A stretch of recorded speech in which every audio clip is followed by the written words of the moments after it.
अस्सलाम वालेकुम व्यूअर्स।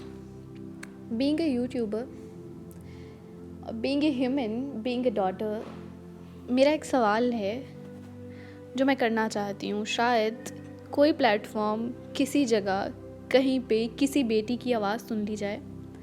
सवाल मेरा ये है, कहाँ हैं आखिर, कहाँ हैं मुहाफ़िज़ खुदी के सना खान तकदी से मशरिक़, कहाँ हैं? हवा की बेटी मदद चाहती है किसी के पास इसका जवाब? तो जवाब हम सबको मालूम है। वो औरत 2 बजे क्यों निकली, वो औरत महरम के साथ क्यों नहीं थी, उस औरत को क्या मालूम नहीं था कि उसका फ्यूल ख़त्म होने वाला है।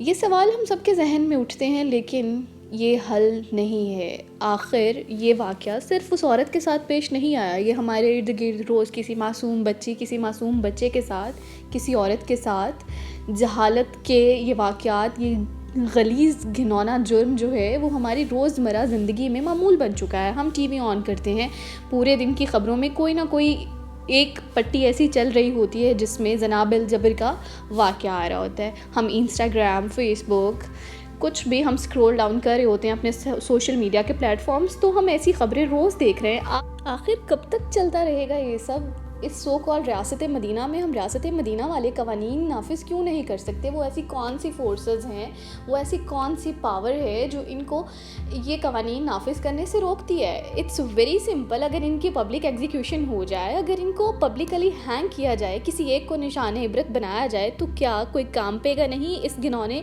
इस गलीज़ जुर्म को करने से पहले?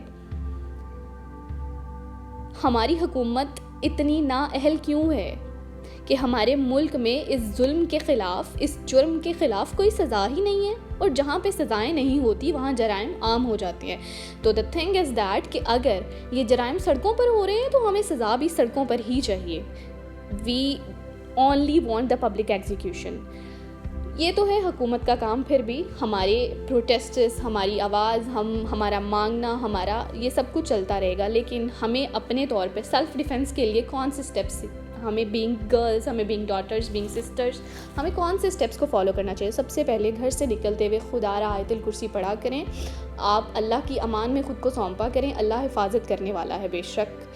दूसरी चीज़, आप अपने बैग में पेपर स्प्रे रखें। और तीसरी चीज़, बच्चों को सेल्फ़ डिफेंस के लिए मार्शल आर्ट्स ज़रूर सिखाएं। ये मौजूदा दौर की हमारी एक अहम ज़रूरत है। तालीम से ज़्यादा, वक्ते हाजिर को देख के मुझे तो ये तालीम से ज़्यादा इम्पॉर्टेंट लग रहा है कि हम अपने बच्चों को सिखाएं कि वो ख़ुद को कैसे बचा सकते हैं। तो ये 3 स्टेप्स जो हैं हमें अपने डिफेंस के लिए जो है हर हाल में करने हैं, और अपने बच्चों को बताना है। उनको फेरी टेल्स सुनाने की ज़रूरत नहीं है, क्योंकि ये फेरी टेल्स वाले दौर नहीं है। हमें उनको बताना है कि बच्चों, fairy tales do not exist, actually monsters do. अब जी, बाज़ औक़ात मार्केट में पेपर स्प्रे अवेलेबल नहीं होता, और although we need that all the time in our bags, तो हम लोगों को घर पे बना लेना चाहिए। 1/4 कप आपने कुकिंग ऑयल ले लेना है, 1/4 कप आपने पानी ले लेना है। उसमें आपने 1 चम्मच दड़ा मिर्च या 1 चम्मच रेड चिली पाउडर जो है सुर्ख मिर्च का, वो मिला के उसको 3 से 4 मिनट कुक करें। स्ट्रेन करके उसको स्प्रे बॉटल में डालें और बैग में रखें। अल्लाह मेरा और आपका हामी व नासिर हो, हमें अपनी ईमान में रखे, एक दूसरे को दुआ में याद रखा करें। फिर हाजिर होंगी। अल्लाह हाफ़िज़।